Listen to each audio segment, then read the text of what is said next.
মেঘ বলতে আপত্তি কি? বেশ, বলতে পারি। ছাদের ওপর মেঘ তাড়াতো ফুল পিসিমার বাড়ি। গ্রীষ্ম ছুটি চলছে তখন। তখন মানে কবে?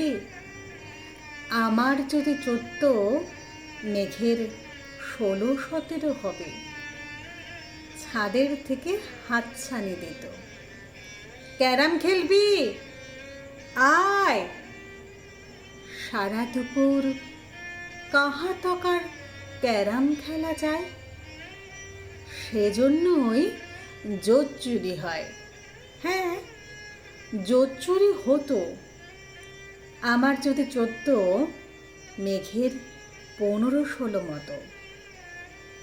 ঘুরিয়ে দিতে জানতো খেলা শক্ত ঘুটি পেলে।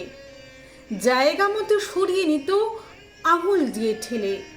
শুধু আঙুল, বোর্ডের ওপর লম্বা ফ্রকের ঝুল। ঝপাং ফেলে ঘটিয়ে দিত গুটির ধিক ভুল। এইখানে না ওখানে, এইটা না ওইটা।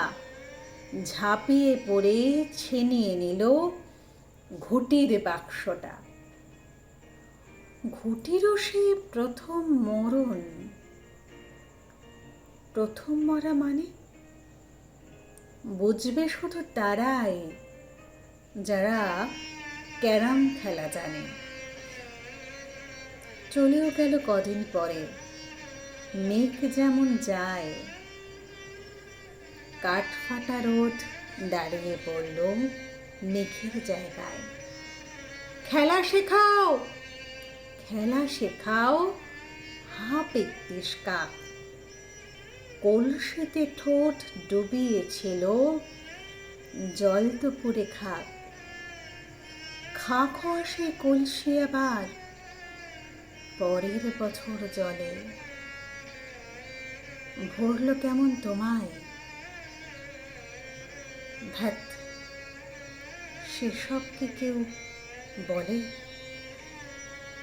আত্মীয় হয়, আত্মীয় হয়, আত্মীয় না ছাই। সত্যি করে বলো এবার, সব জানতে চাই। 2-1 ক্লাসের বয়স বেশি। গ্রীষ্ম ছুটি হলে ঘুরেও গেছে কয়েক বছর, এই জানে সকলে। আজকে দগ্ধ গ্রীষ্ম আমায় তোমায় বলতে পারে। মেঘ দেখতাম ছাদের ঘরে ফুল পিসিমার বাড়ি।